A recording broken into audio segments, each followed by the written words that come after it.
So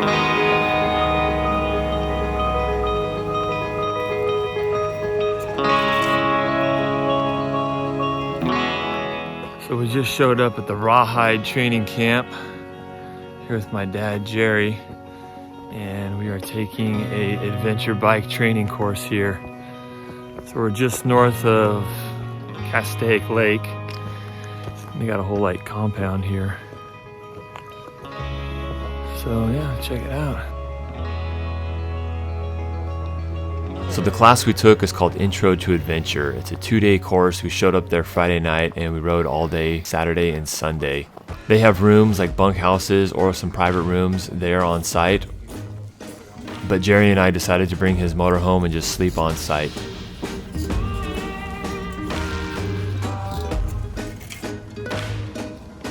RawHyde is definitely affiliated with BMW motorcycles, so the majority of the bikes there are the GS, either 1250 or some of the smaller CC bikes as well. They do offer BMW rentals, but you do have the option to bring in your own bike as well. Jerry just recently picked up the Yamaha Tenere 700, and then my uncle had a Husqvarna 701 that I borrowed. It's technically somewhere in between a dual sport and an adventure bike. I was happy I was fortunate enough to ride 3 of the different bikes while I was at the training course. I got to ride a little bit of the GS 1250, the Tenere 700, and also the Husky. So the day started off with some classroom style instruction from the man himself, Jim Hyde, who's the founder and owner of RawHyde Adventures. I gotta say the caliber of instructor at this course was really high. All these guys had a ton of experience in the adventure touring world. I could tell they were all there just out of a love and a passion for the sport. The most familiar behavior you have on the motorcycle. You guys are all street riders. To tighten up your turn, you lean in, right? You just lean that bike over, lean in with it. Oh no, you just took all the way. So the first few exercises were all geared towards having more confidence in your ability to manage the weight of a motorcycle. So the first thing we did was learn how to pick up the bike properly when it falls down. We learned both how to pick up the bike alone and how to do an assisted pickup.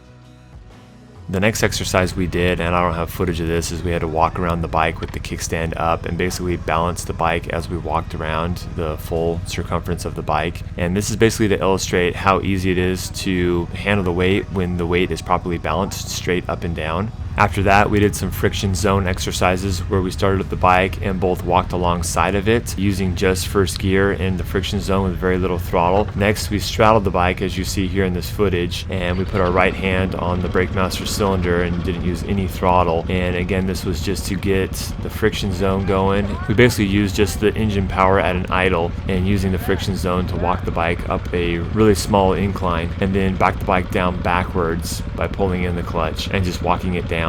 Clutch control and feathering the clutch is super important in adventure riding and really all off-road riding. It really takes a lot of finesse, so there was a lot of emphasis on clutch control and really finding that friction zone and feathering the clutch in and out, because this would set us up for a lot of the tight technical turns that we'd be doing for the rest of the class.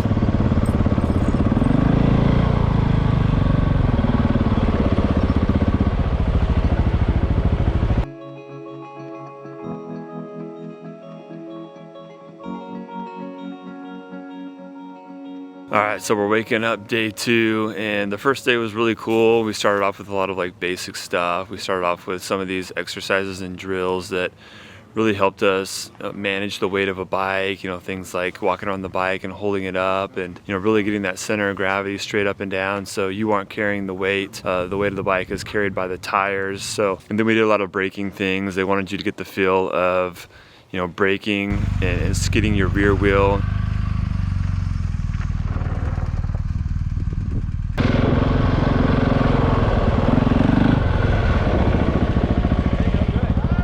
And then also skidding your front wheel, which can be kind of sketchy. You just skid it for a second. They didn't have you, you know, skid it completely to a stop. And then they had you use both brakes and do a panic stop where you stopped using both brakes and made sure that you locked them up and skid, just so you can get the feel of it and so you don't, you know, panic in, you know, a situation where you're really using it.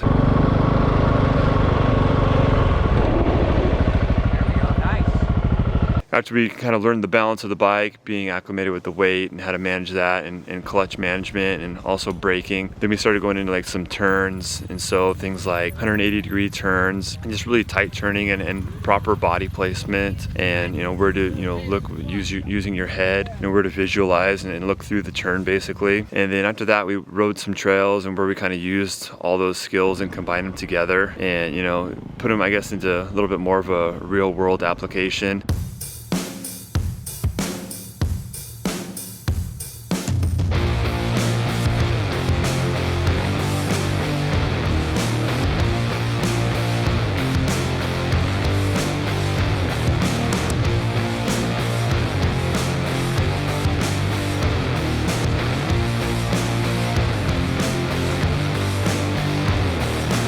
They had this pretty cool little, what they call an obstacle course, where, like I said, you kind of combine all of your skills all together and do some tight turns.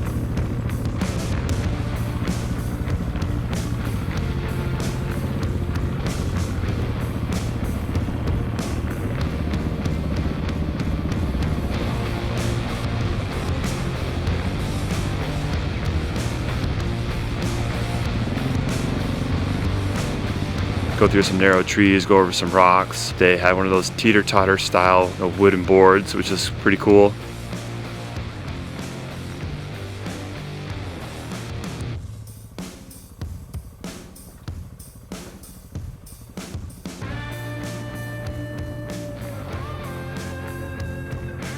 Then they had us do some figure eights, which was a lot of fun. So the goal was to try to get the steering completely locked out both directions. So that really takes a lot of finesse and balancing. It kind of combines a lot of skills all together in proper clutch control. And they would put 5 or 6 guys in a figure eight at the same time. So really a lot of it is what we're doing is first gear, really good bike control, both clutch, body positioning, counterweight balancing with your body, and proper braking as well. Just a lot of real finesse stuff at slow speeds.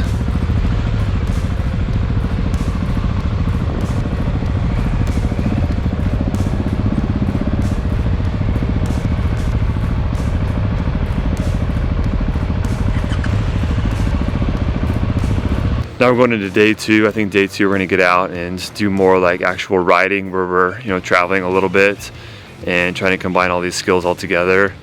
And yeah, I'm pretty excited for it, so we'll see how it goes.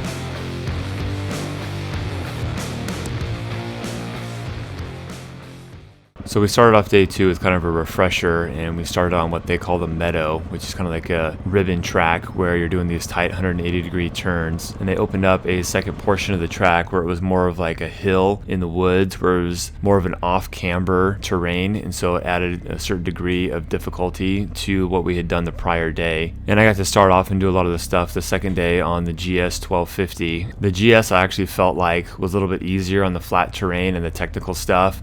With the boxer engine on the GS, you have almost like these 2 wings that go out either side and help you balance a little bit more. So the standing up, technical tight turns, the heavier bike was actually easier. So, a lot of people are always thinking like the heavier bike is going to be harder in every situation, when that's really just not the case at all. That and a lot of it is just how you fit the bike as well. I felt like I fit the GS a little bit more, where I could stand up straight and have a better posture than on the Husqvarna. Of course, me being tall, it really helps if you have risers on the bike, which the GS definitely did. The second day we were going up steep hills, and I much prefer a lighter bike if I'm going up steep hills. But for like 90% of the terrain we were going through, the heavier bike in the BMW really didn't make that big of a difference. And that includes the Tenere as well. The Tenere was really smooth and I liked it a lot. But again, the reduction in weight from the BMW to the Tenere really didn't make that big of a difference.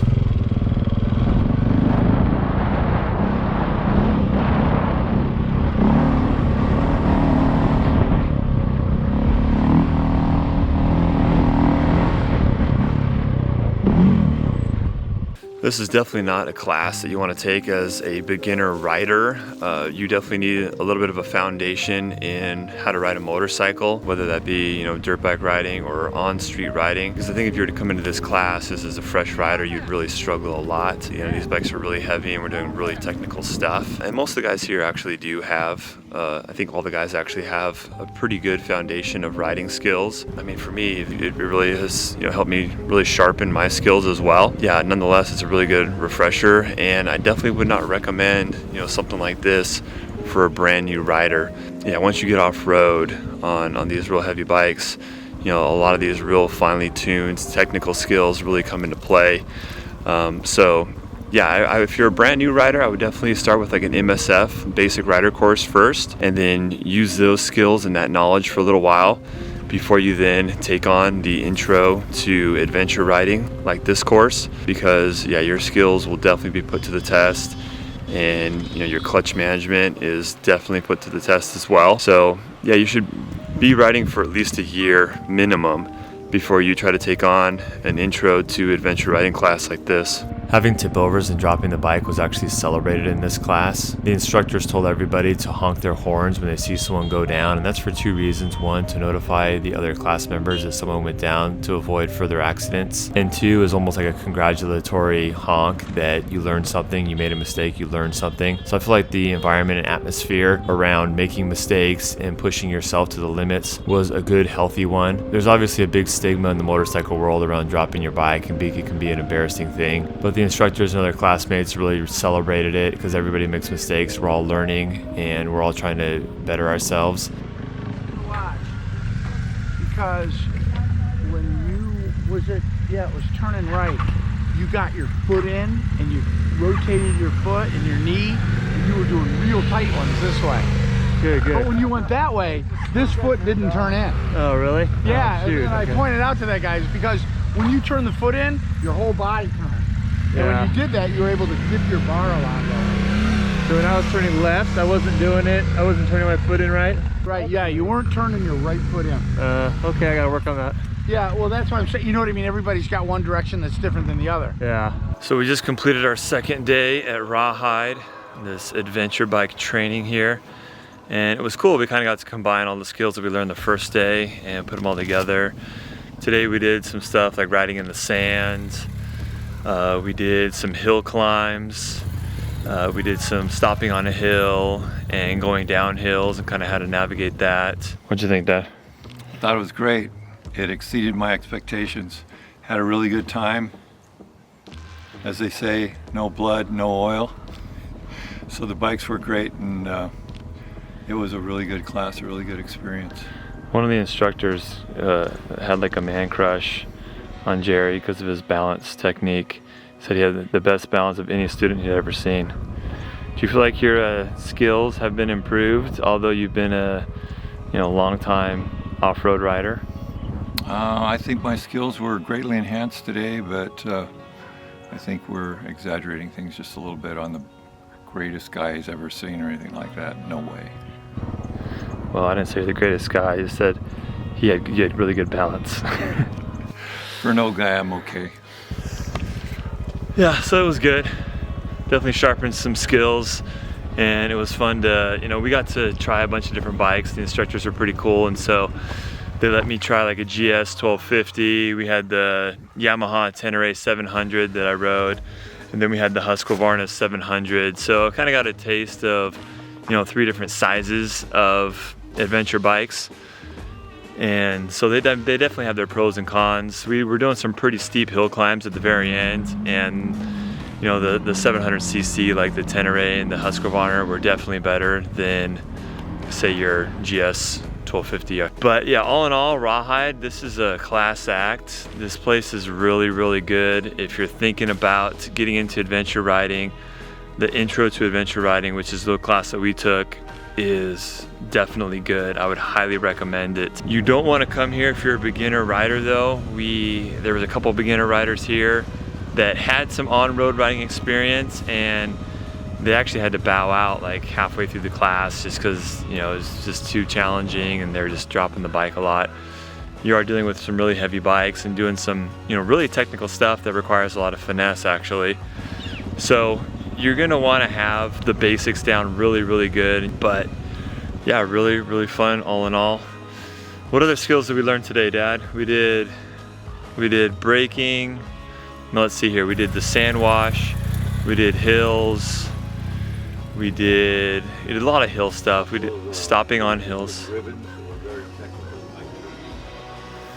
Yeah, some tighter like 180-degree turns. Yeah, we did like some 180-degree turns on like off-camber terrain.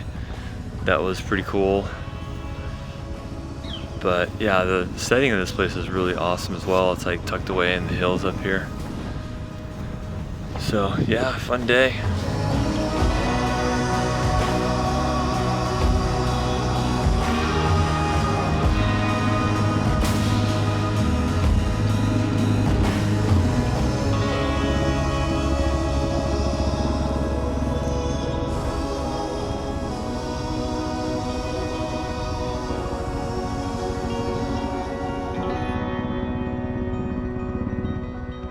So I definitely feel like my skills have been improved and that I'm a little bit more ready for the Pan America now. You know, I feel like I had a pretty good grasp on off-road riding before, but this has definitely been nice to sharpen my skills a bit.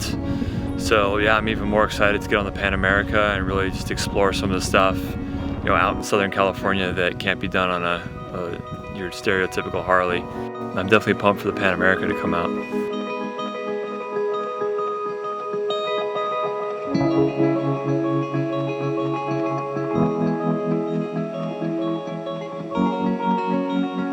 I want to thank Jim Hyde and his crew for an awesome experience at RawHyde, and hope to see you guys on a future expedition.